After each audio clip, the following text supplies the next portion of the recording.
Good morning everyone. तो आज की क्लास स्टार्ट करते हैं। तो आज हम लोग नया चैप्टर स्टार्ट करने वाले हैं। चैप्टर नंबर जो है 3 तो हो चुका था, अब चैप्टर नंबर 4। ठीक है, चैप्टर नंबर 4 वैसे मैं पढ़ा चुका हूँ आप लोगों को, तो ये मान के चलिए कि ये जो है रिवीजन है आप लोगों का, है ना। तो चैप्टर नंबर 4 में जो है क्या है, गतिमान आवेश और चुंबकत्व।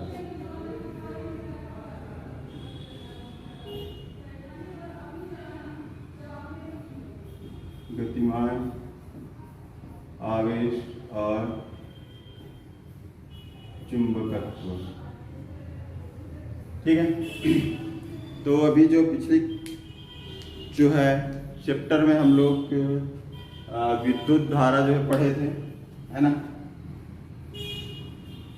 तो इसके बारे में बता देता हूँ। विद्युत धारा, तो विद्युत धारा जो है ये 2 प्रकार का होता है ना। एक प्रत्यवर्ती धारा, और दूसरा है आपका दिष्ट धारा, ठीक है। विद्युत धारा 2 प्रकार का होता है, प्रत्यवर्ती धारा, दूसरा क्या है आपका दिष्ट धारा, ठीक है। प्रत्यवर्ती धारा जो है घरों में जो आप यूज करते हो, जो लाइन, वो क्या है, घरों में जो बहने वाली जो धारा है वो प्रत्यवर्ती जो है धारा है, ठीक है। जिसके माध्यम से आप जो है टीवी वगैरह जो है देखते हो, है ना, फ्रिज चलाते हो। तो ये सब जो उपकरण जो है ये प्रत्यवर्ती धारा के माध्यम से संचालित होती है। दिष्ट धारा जो है आपका, जैसे कि बैटरी सेल वगैरह में जो प्राप्त जो धारा होगी, वो आपका उससे जो प्राप्त धारा होगी वो आपकी क्या कहलाएगी, दिष्ट धारा कहलाएगी, ठीक है। प्रत्यवर्ती धारा दिष्ट धारा की अपेक्षा प्रत्यवर्ती धारा जो है ज्यादा खतरनाक होता है, ठीक है। और दिष्ट धारा जो है प्रत्यवर्ती धारा की तुलना में कम खतरनाक होता है। चलिए इसको बाद में देखेंगे। तो इसमें हम देखें तो प्रत्यवर्ती धारा जो है ये ऊष्मीय प्रभाव को जो है प्रदर्शित करता है। ऊष्मीय जो है प्रभाव को प्रदर्शित करता है, जबकि दिष्ट धारा जो है आपका ये चुंबकीय प्रभाव,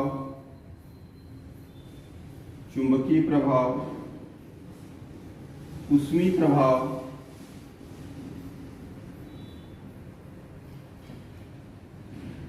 और रासायनिक प्रभाव,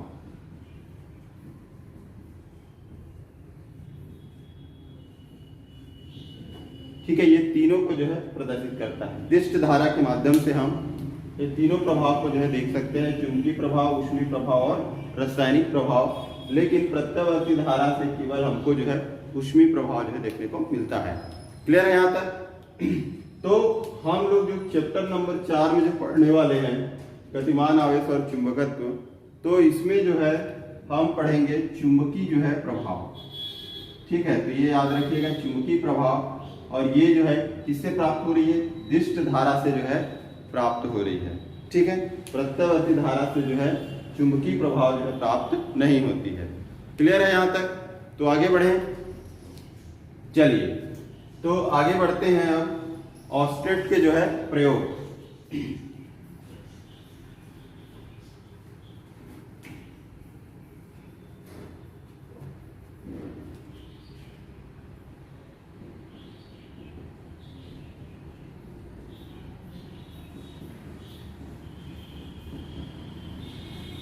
ठीक है, आगे जो है हम देखते हैं ऑस्टेट का जो है प्रयोग। तो ऑस्टेट के जो है प्रयोग में क्या बताया, ऑस्टेट ने जो है 1820 में जो है डेनमार्क के जो है भौतिकविद ऑस्टेट थे, इन्होंने जो है ये बताया कि किसी जो है धारावाही चालक में धारा जो है बह रही है ना, मतलब किसी चालक में धारा बह रही है, मतलब वो धारावाही चालक कहलाएगा। तो किसी चालक में जो है अगर धारा बह रही है तो उसके चारों ओर चुंबकीय क्षेत्र जो है उत्पन्न हो जाता है। ये किसने बताया था? 1820 में जो है डेनमार्क के भौतिक शास्त्री जो है ऑस्टेड ने जो है बताया था। क्लियर है यहाँ तक? एक्चुअल में हुआ क्या था, ऑस्टेड ने जो है अपने जो है प्रयोगशाला में कुछ प्रयोग कर रहे थे, है ना, वो देख रहे थे किसी तार में जो है धारा प्रवाहित करके, है ना, कुछ अलग ही जो है एक्सपेरिमेंट कर रहे थे, और वहीं पर जो है एक चुंबकीय जो है सुई रखी हुई थी। ठीक है, तो इन्होंने देखा कि जब किसी चालक में धारा प्रवाहित करते हैं तो उसके पास रखी जो सुई है उसमें विक्षेप उत्पन्न हो गया। तो जब विक्षेप उत्पन्न हुआ तो इनकी नजर जो है उस चुंबकीय सुई पर पड़ी कि ये चुंबकीय सुई क्यों हिल रहा है, अपने स्थान से क्यों विक्षेपित हो रहा है। ठीक है, तो फिर उन्होंने सोचा कि हो सकता है कि इस चालक में हम धारा प्रवाहित कर रहे हैं, इस वजह से जो है चुंबकीय सुई में विक्षेप हो रहा होगा। ठीक है, और इस प्रकार उन्होंने कई बार जो है प्रयोग किया, और बार बार प्रयोग के बाद जो है उन्होंने सिद्ध किया कि किसी चालक तार में जो है जब धारा प्रवाहित करते हैं तो उसके चारों ओर जो है चुंबकीय क्षेत्र जो है उत्पन्न हो जाता है। ठीक है, इसके चारों ओर क्या उत्पन्न हो जाता है? चुंबकीय क्षेत्र उत्पन्न हो जाता है। क्लियर है? तो ये किसने बताया था? ऑस्टेड ने जो है बताया था। Hello sir. हेलो, हाँ सर, ये चैप्टर तो हो गया ना? हाँ, चैप्टर हो चुका है। इसको क्या है, एक बार रिवीजन कर रहे हैं मान के चलिए आप, है ना, जल्दी जल्दी इसको जो कंप्लीट कर देते हैं। ठीक है, चलिए आगे चलते हैं। तो एक आपका जो है चालक तार है, इसमें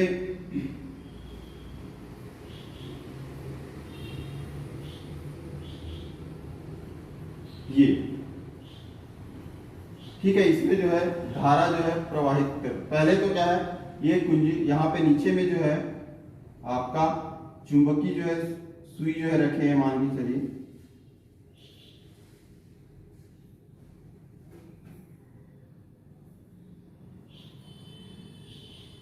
तो ये आपका ऑस्टेड ने जो है प्रयोग करके जो है बताया था।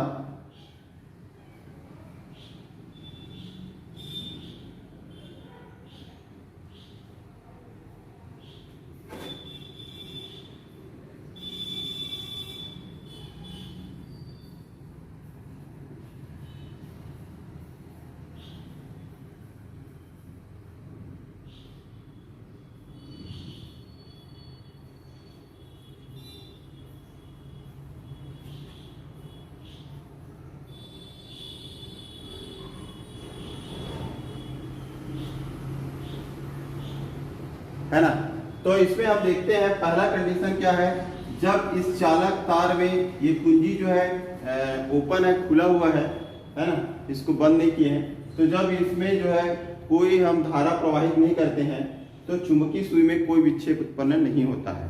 क्लियर है?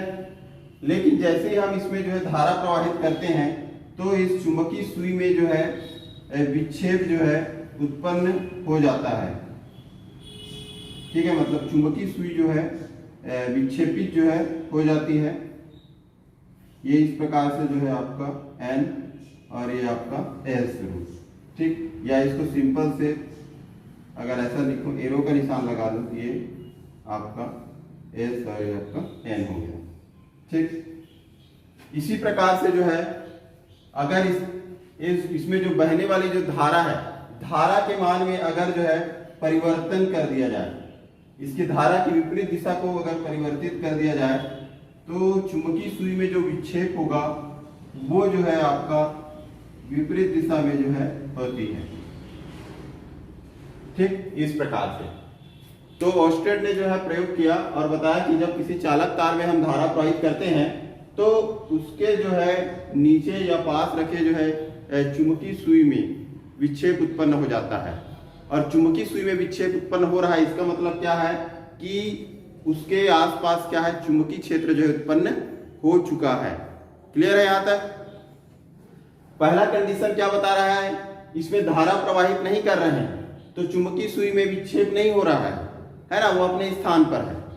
लेकिन जैसे इसमें हम धारा प्रवाहित करते हैं तो उसका जो है नॉर्थ उत्तरी ध्रुव जो है अपने स्थान से थोड़ा खिसक जाता है, ठीक है। और जब हम धारा की दिशा को विपरीत करते हैं तो आपका जो है उत्तरी ध्रुव जो है विपरीत दिशा में जो है खिसक जाता है। जैसे इसमें इधर धारा प्रवाहित हो रही है, ये थोड़ा सा जो है इधर नीचे साइड जो है खिसक गया नॉर्थ ध्रुव। अब इसके विपरीत धारा की जो दिशा को चेंज कर दिए थे, जो है ऊपर साइड जो है चले गया, ठीक है। तो इस प्रकार से जो है चुंबकीय सुई में जो विक्षेप होता है वो धारा की दिशा को चेंज करने पे जो है इसका विक्षेप भी जो है क्या हो जाता है, चेंज हो जाता है। क्लियर है? तो ये किसने बताया था? ऑस्ट्रेड ने जो है बताया था 1820 में, डेनमार्क के थे, ठीक। चलिए तो आगे चले आप, तो ऑस्ट्रेड का प्रयोग देख लिए। अब इसके बाद जो है एम्पियर का जो है तैरने का नियम, एम्पियर के जो है तैरने का नियम देखते हैं। एम्पियर के जो है तैरने का नियम, ठीक है। आज जो मैं पढ़ा रहा हूं वो उसको आपको समझना बहुत जरूरी है, ठीक है, क्योंकि इसमें जो है अभी जो 1820 में ऑस्ट्रेड ने जो बताया, उन्होंने क्या बताया, चालक तार में धारा प्रवाहित करने पर उसके चारों ओर चुंबकीय क्षेत्र उत्पन्न हो जाता है। अब इस चुंबकीय क्षेत्र की जो दिशा ज्ञात करनी है, वो दिशा ज्ञात करने के लिए एम्पियर ने बताया एम्पियर के जो है तैरने का नियम। मैक्सवेल ने भी बताया, ठीक है, मैक्सवेल का जो है नियम है, दाएं हाथ का नियम है। ये सब चुंबकीय क्षेत्र की दिशा को ज्ञात करने के लिए जो है बताया गया जो नियम है। तो इसको जो है आपको समझना है ना, क्योंकि आपका जो है कंपटीशन एग्जाम में जो ऑब्जेक्टिव पैटर्न पे जो क्वेश्चन जो पूछा जाता है उसमें यही आपको जो पूछा जाएगा कि चुंबकीय क्षेत्र की दिशा किधर होगी। तो आप एम्पियर का नियम या मैक्सवेल का जो है नियम या फिर दाएं हाथ का नियम, ये किसी का भी नियम अगर आपको जो है पता होगा, मतलब ये सब पता रहेगा, तभी आप उसकी दिशा जो है ज्ञात कर पाएंगे, ठीक है। तो इसको जो है समझना बहुत जरूरी है। तो चलिए देखते हैं। तो एम्पियर के जो है तैरने का नियम, तो एम्पियर के तैरने का नियम तो हम देखते हैं इस प्रकार से मान लेते हैं, अगर जो है धारा जो है बह रही है और कोई व्यक्ति जो है धारा की जो है दिशा में, धारा के अनुदिश जो है धारा की दिशा में ही जो है तैर रहा है, तो यहां पर तैर रहा हो और इसका जो मुंह है वो चुंबकीय सुई के दिशा में हो, मतलब चुंबकीय सुई की ओर हो, तो ऐसे कंडीशन में जो चुंबकीय सुई का जो उत्तरी ध्रुव है वो व्यक्ति के बाएं हाथ, ये लेफ्ट हैंड साइड है और ये राइट हैंड साइड है, बाएं हाथ की ओर जो है विक्षेपित हो जाती है। क्लियर है? अगर हम इसको इधर जैसे बनाना चाहें,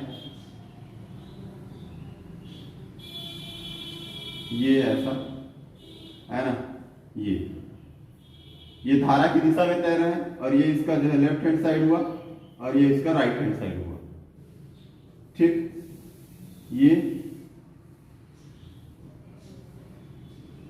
ये इसका लेफ्ट, ये इसका जो है राइट हुआ, ठीक है। तो इस प्रकार से जो है ये एम्पियर के जो है तैरने का नियम, तो एम्पियर ने जो है तैरने के नियम के आधार पर जो है क्या बताया, चुंबकीय क्षेत्र की जो है दिशा को जो है इन्होंने बताया, ठीक। ओस्टेड ने बताया था कि किसी चालक तार में जब धारा प्रवाहित करते हैं तो उसके चारों ओर चुंबकीय क्षेत्र उत्पन्न हो जाता है। तो एम्पियर ने जो है उसकी दिशा बताने के लिए नियम प्रतिपादित किया, जिसको कहा जाता है एम्पियर के तैरने का नियम।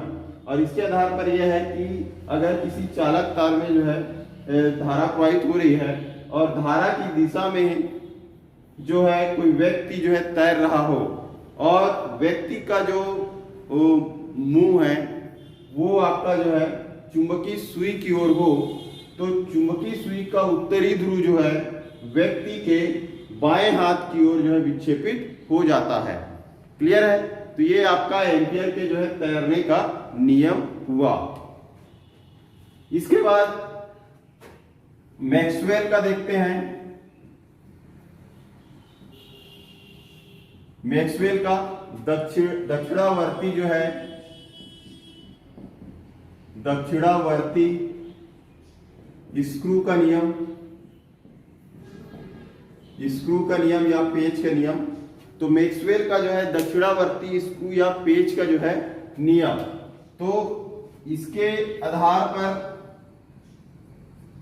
ये है कि मान लेते हैं कोई स्क्रू है, जैसे ये स्क्रू ले लिए, ठीक है, ये इसका जो है नोक हो गया है ना, और ये स्क्रू है। अब इसको अगर हम जो है इस प्रकार से जो है घुमाएं कि इसकी जो है नोक की जो दिशा है वो धारा की जो है दिशा में जो है आगे बढ़े, तो चुंबकीय क्षेत्र की जो दिशा होगी वो अंगूठे के घूमने की दिशा में होगी। जैसे मान लो इसको हम घुमा रहे हैं, इसको हम इस तरीके से मान लो घुमा रहे हैं, और ये जो है, ये जो आपका जो है स्क्रू है वो आगे की ओर बढ़ रहा है ना, धारा की दिशा में बढ़ रहा है। ऐसे ऐसे अगर घुमा रहे हैं तो धारा की दिशा में बढ़ रहा है, तो ये अंगूठा इस तरीके से घूम रहा है इस तरफ, तो इसकी जो दिशा जो होगी वो आपका जो है इस प्रकार से जो है होगी, ठीक है। तो चुंबकीय क्षेत्र की जो दिशा होगी वो आपका इस प्रकार से जो है होगी, ऐसे जो है घूमेगी। क्लियर है? ये अगर इसको मैं उल्टा कर दूं, ऐसा भी कर सकते हो आप इस स्क्रू को, ठीक है, ये, और ये धारा की दिशा हो गई आपकी, धारा की जो है दिशा हो गई। अब इसको हम अंगूठे से ऐसे घुमाएंगे तब ये नीचे की ओर जाएगा। धारा की दिशा में जाने के लिए इसको ऐसा घुमाना पड़ेगा हमको, है कि नहीं। जब इसको ऐसा हम घुमा रहे हैं मतलब अंगूठा इधर जा रहा है, इस साइड जा रहा है, अंगूठा किधर जा रहा है, इस साइड जा रहा है, ठीक है। तो इसकी जो दिशा होगी वो कैसे होगी आपका, इस तरफ से ऐसे होगी। क्लियर है? समझ में आ रहा है? तो चुंबकीय क्षेत्र की जो दिशा है अंगूठे के जो है घूमने की जो है दिशा में होगी। ये आपका जो है मैक्सवेल का दक्षिणावर्ती स्क्रू का नियम या पेच का नियम कहते हैं। क्लियर? समझ में आया क्या? ये दोनों आपका एम्पियर के तैरने का नियम और मैक्सवेल का जो है दक्षिणावर्ती स्क्रू का जो है नियम, समझ में आया कि नहीं है? आ गया सर। आ गया ना। अब देखते हैं दाएं हाथ का जो है नियम, ठीक।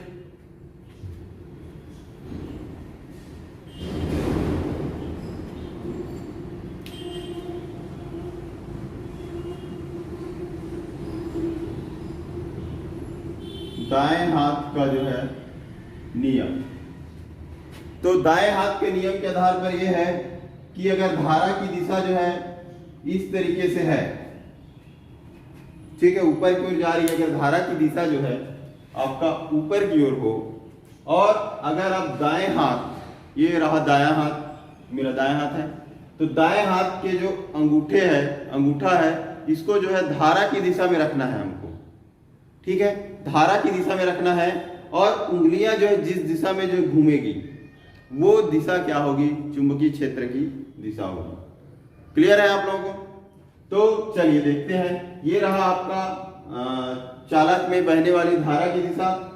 अब इसमें जो है ये अंगूठे को जो है इस प्रकार से मैं रख दूं, मान लेते हैं ये आपका जो है बहने वाली जो है धारा की दिशा हो गई। अब इसी दिशा में, इसी दिशा की ओर अंगूठे को इस प्रकार से मैं रख देता हूं। क्लियर है? क्लियर दिखाई दे रहा है? अब जो उंगलियां जो है जिस ओर घूमेगी उसी ओर क्या होगी, आपका चुंबकीय क्षेत्र की दिशा होगी। क्लियर? तो ये धारा की दिशा ऊपर की ओर है, अंगूठे को भी ऊपर की ओर रख दिया मैं, ठीक है। अब इसको जो है ऐसे जो है हम घुमाएंगे, तो उंगलियां किधर घूम रही है, इस प्रकार से घूम रही है, ठीक, ये देखिए ऐसे घूम रही है। ये मतलब चुंबकीय क्षेत्र की दिशा कैसे होगी, इस तरफ से ऐसे होगी, ठीक है। मतलब कि यहां पे अगर अंगूठे के मैं रख दी हूं, ये अंगूठा जो है रखा हुआ है, तो बाकी जो उंगलियां हैं वो ऐसे जो है घूमेगी, ठीक। मतलब चुंबकीय क्षेत्र की दिशा जो है आपका इस प्रकार से जो है होगी। क्लियर है? तो इसको आप स्वयं जो है करके देख सकते हो। अगर धारा की दिशा इस प्रकार है, अंगूठे को यहाँ पे रखना है, मतलब इसको ऐसे नहीं रखना, ऐसे रखोगे तो क्या हो जाएगा, उल्टा हो जाएगा। धारा की दिशा ऊपर है और आप अंगूठे को नीचे की साइड रख रहे हो, है ना, तो ऐसे फिर गड़बड़ हो जाएगा। तो धारा की दिशा में ही, इसी दिशा में ही आपको अंगूठे को रखना है। अगर धारा की दिशा ऐसे दिया हुआ है, उल्टा दिया हुआ है, तो अंगूठे को उल्टा करना है, ठीक है। धारा की दिशा अगर नीचे की साइड है तो अंगूठे को नीचे साइड ऐसे करना है, तभी आप इसकी जो दिशा को ऐसे ज्ञात कर सकते हो, है ना। अब ऐसे नहीं कि धारा की दिशा नीचे है और आप फिर भी ऐसे ही कर रहे हो, तो ऐसे में गलत हो जाएगा, ठीक है। तो इसको ध्यान देना है कि धारा की दिशा किधर है, और जिस दिशा में धारा की दिशा जिधर है उसी साइड हमको अंगूठे की भी जो है दिशा को जो है रखना है, ठीक। और उसके बाद जो उंगलियां जो है जिस ओर घूमेगी वही आपका जो है चुंबकीय क्षेत्र की दिशा होगी। ये अंगूठा रखा, अब इसको मैं ऐसे घुमा रहा हूं, मतलब ये आपका हो गया चुंबकीय क्षेत्र की दिशा। तो ये हो गया दाएं हाथ का जो है नियम। क्लियर, समझ में आया यहां तक? चलिए अब जो है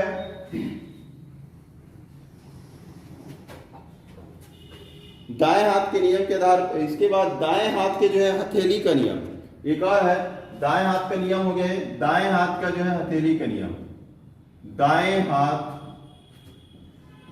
के हथेली का नियम, दाएं हाथ के जो है हथेली का जो है नियम। तो दाएं हाथ के हथेली मतलब कि आपका एक दाएं हाथ का जो है हथेली है, ठीक है। इसको अगर हम इस प्रकार से रखे हैं,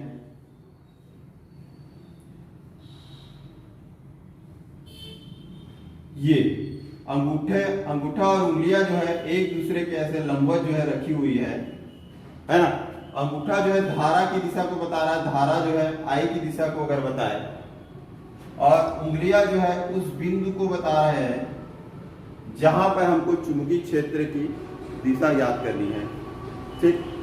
तो चुंबकीय क्षेत्र रेखाओं की जो दिशा होगी वो आपका इस हथेली के लंबवत जो है ऊपर की ओर होगी, ठीक। जैसे कि आपका ये अंगूठा है ना, ये अंगूठा धारा की दिशा को बता रहा है। यहां पर एक पॉइंट रख देते हैं, ये पॉइंट मान लेते हैं, पॉइंट जो है बिंदु P है, ये धारा की दिशा हो गई और ये बिंदु जो है P है। क्लियर है? तो चुंबकीय क्षेत्र की दिशा, इस बिंदु पर हमको क्या करना है, चुंबकीय क्षेत्र की दिशा याद करना है। तो चुंबकीय क्षेत्र की दिशा जो है इस हथेली के लंबवत जो है आपका लंबवत जो है हथेली के ऊपर होगी, इस प्रकार से। क्लियर है? तो दिशा जो है इस प्रकार से होगी। अगर इसको हम इधर कर दें, ऐसे अगर मैं बना दूं, है ना, तो यहां पर अंगूठा जो है इस साइड है, धारा की दिशा है, और यहाँ पे पॉइंट रखते हैं जहां पर चुंबकीय क्षेत्र की जो दिशा याद करनी है। तो चुंबकीय क्षेत्र की दिशा इस पॉइंट पर किधर होगी, अंदर की ओर होगी, हथेली के अंदर। मतलब ये हथेली के जो भाग है इस तरफ होगी, ऐसा मतलब दिशा क्या होगी, अंदर की ओर, ठीक। मतलब ये अंदर की ओर होगी, ठीक। तो मेरे ख्याल से समझ में आ गया होगा आप लोगों को। तो ये आपको जो है याद रखना है, ठीक है। मतलब थोड़ा सा अच्छे से, थोड़ा सा ध्यान लगा के अगर समझ जाओ तो ये आपको क्लियर हो जाएगा, है ना। फिर लाइफ टाइम तक आप नहीं भूलोगे, ठीक। और ये बहुत जरूरी है ना, ये खासकर कंपटीशन एग्जाम में जो है के लिए बहुत जरूरी है। इसी को बोलते हैं कॉन्सेप्ट क्लियर, है ना। तो कॉन्सेप्ट क्लियर होगा तभी आपसे जो है बन पाएगा, ठीक है, वरना फिर क्या है, नहीं बन पाता है ना। तो पीएटी, पीएमटी या अन्य जो अदर जो कंपटीशन एग्जाम होते हैं उसमें इस प्रकार से जो क्वेश्चन पूछे जाते हैं, और ये क्वेश्चन जो है हमारे सिर से ऊपर निकल जाता है, ठीक है। क्यों निकलता है, क्योंकि हमको ये पता नहीं रहता है दाएं हाथ का नियम, दाएं हाथ के हथेली का नियम, मैक्सवेल का दक्षिणावर्ती पेच का नियम। तो ये नियम क्या बता रहा है, चुंबकीय क्षेत्र की दिशा को बता रहा है, शो कर रहा है, ठीक है। तो ये आपका कॉन्सेप्ट क्लियर रहेगा तभी जो है क्वेश्चन जो है बन पाएगा। क्लियर? तो चलते हैं फिर अब आगे। यहां तक हो गया, तो अब हम देखते हैं बायो-सेवर्ट का जो है नियम, ठीक।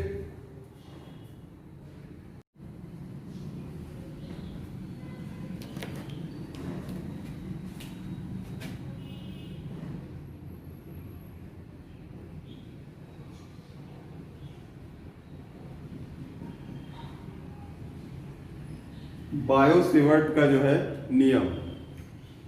तो बायो-सेवर्ट का नियम, बायो-सेवर्ट मतलब ये आपका जो है किसी एक व्यक्ति का नाम नहीं है, ये दो व्यक्तियों का नाम है, दो भौतिक शास्त्रियों का जो है नाम है ना, बायो-सेवर्ट। तो इन्होंने भी जो है लगभग जो है 1820 में बायो है ना 1800 जो है 20 में बायो बैप्टिस्ट बायो जो है बैप्टिस्ट और एक है फेलिक्स सावर्ट। फेलिक्स सावर्ट, ठीक है। ये जो है दो भौतिक शास्त्री थे जिन्होंने बायो-सेवर्ट का जो है नियम प्रतिपादित किया, ठीक। तो सबसे पहले हम देखें कि 1820 में क्या हुआ था। ऑस्टेड ने जो है ये बताया था कि किसी चालक तार में अगर हम धारा प्रवाहित करते हैं तो उसके चारों ओर चुंबकीय क्षेत्र उत्पन्न हो जाता है। क्लियर। अब ये जो चुंबकीय क्षेत्र जो उत्पन्न हो रहा है उसकी दिशा ज्ञात करने के लिए आपका एम्पियर ने, मैक्सवेल ने और दाएं हाथ के जो है नियम, इसकी सहायता से हम इसकी जो है दिशा जो है ज्ञात कर सकते हैं। बायो-सेवर्ट ने क्या किया कि अगर जो है किसी चालक तार में धारा प्रवाहित हो रही है तो उसके चारों ओर जो चुंबकीय क्षेत्र उत्पन्न हो रहा है, तो वो चुंबकीय क्षेत्र के जो है परिमाण को ज्ञात करने के लिए जो है एक नियम जो है प्रतिपादित किया, जिसको बायो-सेवर्ट का नियम कहते हैं। और इसमें जो है दो वैज्ञानिक थे, बायो बैप्टिस्ट और दूसरा थे फेलिक्स सावर्ट। तो दोनों का ही जो है नाम है ना, ये देखो यहां पर देख सकते हो, ये बायो बैप्टिस्ट का जो है बायो निकाल दिए और फेलिक्स सावर्ट का जो है सावर्ट, और दोनों को जोड़ दिए और एक नियम, क्योंकि दोनों ने ही नियम दिया था इसलिए इसको जो है कहा गया बायो-सेवर्ट का नियम। क्लियर है यहां तक। चलिए, तो बायो-सेवर्ट का जो नियम है ये क्या बोलता है, इसके अनुसार ये है कि मान लेते हैं किसी चालक, मान लो जो है XY एक जो है चालक है जिसमें जो है धारा जो है I प्रवाहित हो रही है, ठीक है। मान लेते हैं एक चालक है XY जिसमें धारा जो है I प्रवाहित हो रही है, ठीक है। तो जब धारा I प्रवाहित हो रही है तो इसके चारों ओर जो है चुंबकीय क्षेत्र उत्पन्न हो जाएगा। क्लियर है। अब इस चुंबकीय क्षेत्र जब उत्पन्न हो रहा है तो इस चालक तार से किसी बिंदु पर, यहां पर मान लेते हैं इस बिंदु पर जो है बिंदु P पर चुंबकीय क्षेत्र की तीव्रता जो है ज्ञात करनी है ना, चुंबकीय क्षेत्र का परिमाण या तीव्रता।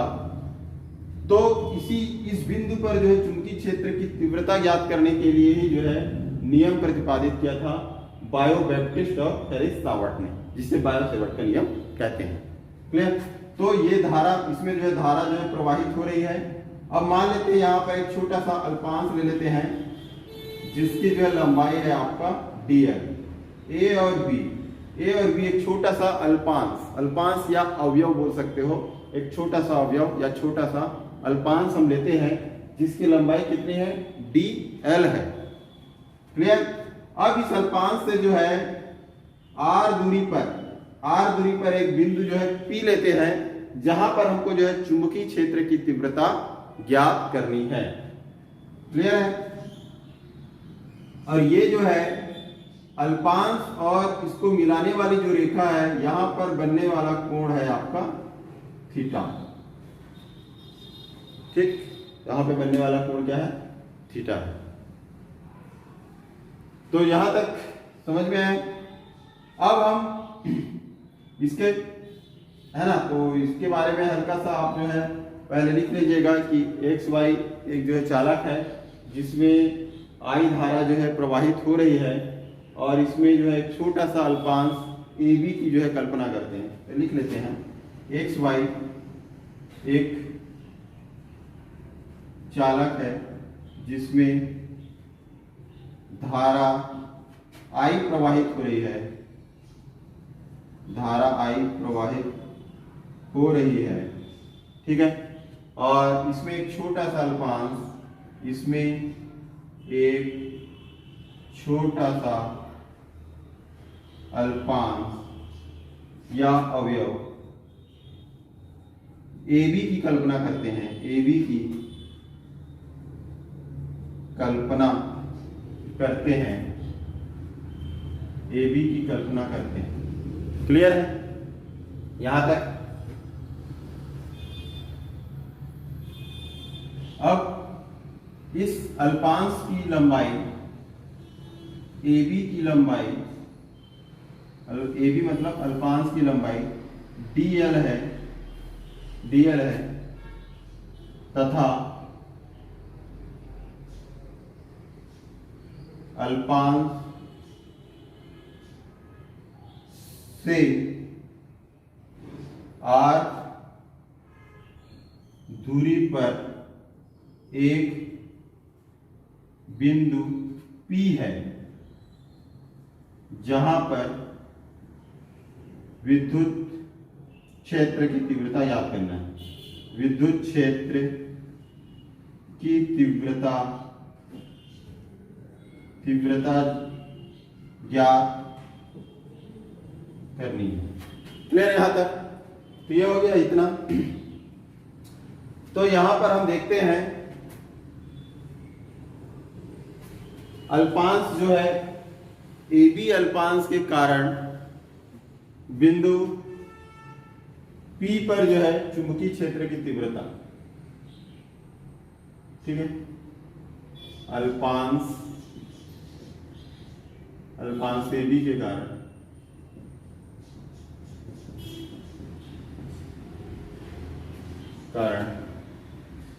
बिंदु P पर चुंबकीय क्षेत्र की तीव्रता dB, चुंबकीय क्षेत्र की तीव्रता जो है dB, आपका dB जो होगी वो इस अल्पांश में बहने वाली धारा है ना, dB जो है बहने वाली धारा I के अनुक्रमानुपाती,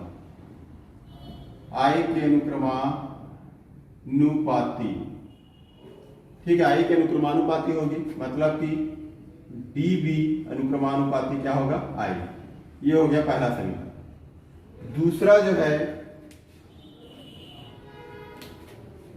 दूसरा इस अल्पांश की लंबाई जो है DL के अनुक्रमानुपाती होगी। अल्पांश की लंबाई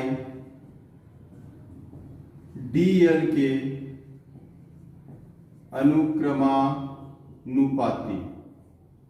अनुक्रमानुपाती होगी, मतलब आपका जो है DB अनुक्रमानुपाती क्या हो जाएगी? DL। ये हो गया आपका समीकरण नंबर सेकेंड। तीसरा है आपका अल्पांश और बिंदु P को मिलाने वाली रेखा के बीच बनने वाले कोण थीटा के ज्या के अनुक्रमानुपाती होगी, ठीक है। तो अल्पांश और बिंदु P को मिलाने वाली रेखा के बीच बनने वाला कोण ज्या या साइन थीटा के अनुक्रमानुपाती, ठीक है, मतलब DB अनुक्रमानुपाती क्या हो जाएगी? Sine theta. ये हो गया समीकरण नंबर 3। चौथा पॉइंट है कि अल्पांश से बिंदु P के बीच की दूरी है ना, अल्पांश से P की बीच की दूरी R के व्युत्क्रमानुपाती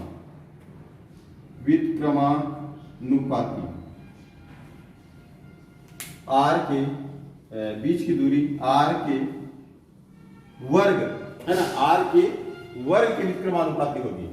तो ये हो जाएगा आपका db व्युत्क्रमानुपाती आर का वर्ग। ठीक, ये हो गया समीकरण नंबर 4।